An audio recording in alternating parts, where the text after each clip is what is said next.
नमस्कार, मैं हूं बीके सिंह और बीके लाइव टीच में स्वागत है। ओपी श्रीवास्तव 2-3 बयान आज बहुत ही महत्वपूर्ण दिए हैं, जिनमें एक बयान में उन्होंने आरोप भी लगाया है। वो सब कुछ इस वीडियो में मैं आपको बताने वाला हूं।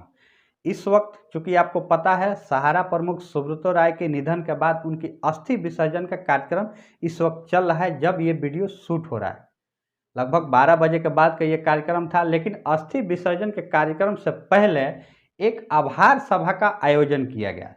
जितने भी वहाँ पे लोग इकट्ठा हुए थे अस्थि विसर्जन के कार्यक्रम में भाग लेने के लिए, चाहे वो एजेंट हो, कार्यकर्ता हो या फिर आम लोग हो, अधिकारीगण हो, सब लोगों को लेकर के एक आभार प्रकट सभा का आयोजन किया गया, जिनमें ओपी श्रीवास्तव बोलते हुए नजर आए। हमने भी उनका वीडियो देखा, लाइव देखा था जब वो संबोधन कर रहे थे। तो जो कुछ उसमें उन्होंने बोला था वो मैं अब आपको बताने वाला हूँ। काफ़ी गंभीर बातें बोली है उन्होंने। जो आरोप लगाया है वो आपको चौंका देने वाली है। वीडियो में एंड तक बने रहिएगा। चैनल को सब्सक्राइब नहीं किए होंगे तो सब्सक्राइब जरूर कर लीजिएगा। उन्होंने संबोधन में सबसे पहले सहारा श्री के जाने पे अपना दुख प्रकट किया, गम प्रकट किया कि हाँ, हमारा एक जो पिता तुल्य थे वो इस वक्त नहीं है, लेकिन ये विधि का विधान है। इस प्रकार की बातें उन्होंने रखी।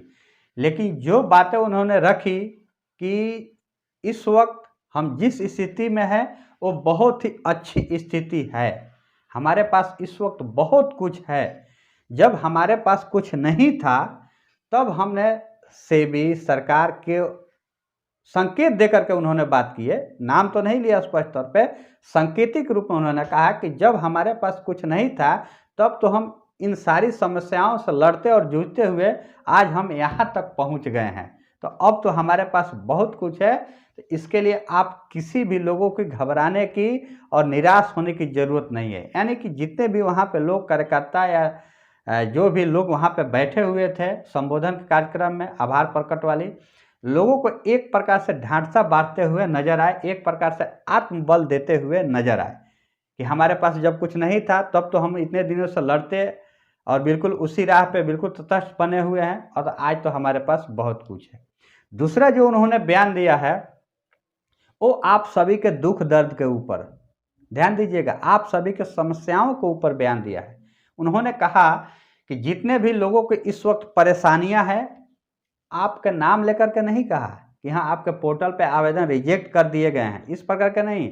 आप सभी लोगों की जो कुछ दुख दर्द और परेशानियां हैं उस पर प्रबंधन, सहारा प्रबंधन की नज़रें बिल्कुल बनी हुई है। सिर्फ नज़रें बनी हुई है, परेशानियां तो बहुत कुछ है श्रीमान, लेकिन नज़रें सिर्फ बनाए रखने से नहीं होता है, उस पर कुछ न कुछ कदम उठाने से होता है। इस वक्त परेशानी ये है कि करोड़ों निवेशक का आवेदन सीआरसीएस के द्वारा रिजेक्ट कर दिया गया है। जिन लोगों ने अपना आवेदन किया था, जिन्होंने नहीं किया उनकी तो परेशानी क्या है शब्दों में बयान नहीं किया जा सकता, लेकिन जिन्होंने किया एक उम्मीद लगाकर उनके आवेदन को भी रिजेक्ट कर दिया गया, उस परेशानियों को नहीं दिखाई दे रहा है। सिर्फ कहने के लिए है कि आप सभी के परेशानियों पर प्रबंधन का नज़र है, लेकिन कदम हम एक भी नहीं उठा लिए हैं, हम कसम खा लिए हैं। बिल्कुल कहने का तात्पर्य यही हो गया ना। अभी तक अगर कोई भी, आप सभी, चाहे वो कार्यकर्ता बंधु हो या फिर जमाकर्ता बंधु, इन लोगों के परेशानियों के ऊपर अगर प्रबंधन की तरफ से कोई भी अच्छी पहल अगर नहीं की गई अब तक, तो ये सिर्फ कहने वाली ही बातें हैं। मतलब बिल्कुल मूक दर्शक बने रहना है और लोगों को बिल्कुल ढांढसा बजाते रहना है कि हाँ हमारी नज़र है। अरे नज़र कब तक रहेगी? जब सब लोग यहाँ से गुजर जाएंगे तब तक नज़र बनी रहेगी? मेरा सवाल है। अगर मेरे सामने इस वक्त ओपी श्रीवास्तव होते तो मैं यही पूछता कि आखिर आपको नज़र कब तक बनी रहेगी? एक तो प्रमुख चले गए, अब मैं आगे नहीं कहूँगा, इसके आगे थोड़ा सा कुछ उतावलापन आ जाता है। बहरहाल उन्होंने जो बयान दिया है उसके बारे में मैं अब आपको बता रहा हूँ। 2 बयान हो गए। तीसरा बयान जो उन्होंने सबसे मुख्य जो आरोप लगाया वो सोशल मीडिया पे आरोप लगाया। यानी आप सभी लोगों को जो कुछ भी परेशानियां इस वक्त है, उनका जो आवाज़ उठाने वाला ये जो प्लेटफॉर्म है, जिससे आप इस वक्त मेरे इस वीडियो को आप लोग देख रहे हो, मेरे को सुन रहे हैं, इस प्लेटफॉर्म पे ही उन्होंने सवालिया निशान खड़ा किया कि सोशल मीडिया, जैसे कि एक उन्होंने वो कहानी वाला जो हवाला दिया कि कौआ काँव काँव कर रहा है, कान नोच ले गया, इस प्रकार की उन्होंने बातें कही। मुझे थोड़ा कहने में दिक्कत महसूस हो रहा है कि कौवे वाली जो उन्होंने कहानी कही कि कौवा कान नोच ले गया, कान नोच ले गया, तो कौवे को कान पे ध्यान रखिए, कौवे पे ध्यान मत रखिए। कहने के ये लोग कह देता है, कान देखिए कि पहले है कि नहीं है। तो ये सिर्फ कहानियां हैं लोगों की तसल्ली दिलाने के लिए। हकीकत में ये है कि करोड़ों निवेशकों का आवेदन रिजेक्ट हो गया, उस पर क्यों नहीं 2 शब्द बयान दिए। निश्चित रूप से ये आभार प्रकट करने वाली एक कार्यक्रम था, लेकिन उसमें भी आपने आरोप लगाया, वो भी किस पे? सोशल मीडिया पे। ध्यान दीजिएगा, यहाँ उन्होंने इस बात का जिक्र नहीं किया कि पूरी मीडिया, पूरी नेशनल मीडिया सहित बात का जिक्र नहीं किया। क्यों करेंगे भाई?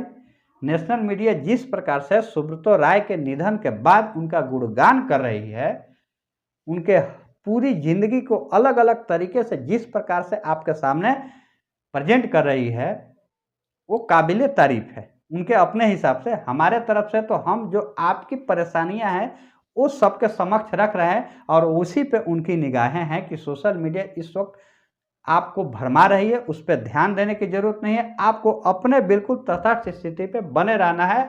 आपको डिफिशियंसी कम्युनिकेट का मैसेज लेकर के बिल्कुल बैठे रहना है, कुछ बोलने की जरूरत नहीं है, प्रबंधन की निगाहें हैं। तो निश्चित रूप से इस वक्त जो उन्होंने आरोप लगाया वो बहुत ही गंभीर आरोप लगाया है। तो अब ये आपको तय करना है इस वक्त जो सहारा मैनेजमेंट का ये जो बयान है, क्योंकि इस वक्त वही है, प्रमुख के जाने के बाद तो अभी फिलहाल वही है। हालांकि औपचारिक तौर पे इसका अभी किसी भी प्रकार के, मेरी जानकारी के मुताबिक अभी घोषणा नहीं किया गया है, लेकिन ऐसी खबरें हैं कि वही शायद होने वाले हैं, या फिर स्वप्ना राय जो उनकी पत्नी है वो भी बन सकती हैं। यानी दोनों लोगों की अभी मिली जुली खबरें चल रही है। जब तक नेशनल मीडिया में औपचारिक तौर पर कोई पत्र नहीं आता है सहारा प्रबंधन के तौर पर लिखित रूप से, तब तक इसका अभी तक घोषणा नहीं किया जा सकता है। लेकिन अभी जिस प्रकार से उन्होंने आगे बढ़ चढ़ करके अपनी बातें रखने के लिए आए, निश्चित रूप से उम्मीद तो यही है कि वहीं आगे चल के इसका कार्यभार संभाल सकते हैं। तो उन्होंने इस वक्त जो बयान दिया है वो काफ़ी गंभीर आरोप लगाया है। आपकी परेशानियों को जिन लोगों ने उठाने का बीड़ा उठा रखा है उन्हीं पे सरासर आरोप लगा रहे हैं। अब क्या कुछ कहना है इसके बारे में आप लोग भली भांति जागरूक है, आप लोग समझ सकते हैं कि आखिर इस वक्त जो प्रबंधन क्या चाह रहा है, आपके लिए क्या कुछ करना चाहता है। इन सारे बयानों से आप भली भांति समझ सकते हैं। आप भी एक जागरूक जमा करता है। तो जो बयान थी वो आपके सामने समक्ष रखा हूँ। उम्मीद है इन सारे बयानों के मद्देनज़र आप जो अपने आप को जिस स्थिति में इस वक्त हैं उससे ये निर्णय ले सकते हैं कि इस वक्त आपका आवाज़ बन करके कौन उठा रहा है, आपकी आवाज़ को कौन उठा रहा है, आपकी आवाज़ बन करके कौन आगे सामने आ रहा है, नेशनल मीडिया या फिर सोशल मीडिया। तो जो उन्होंने आरोप लगाया है क्या ये सही है या गलत है, कमेंट के रूप में आप जरूर लिखिएगा। मिलेंगे नेक्स्ट वीडियो में, तब तक के लिए जय हिंद।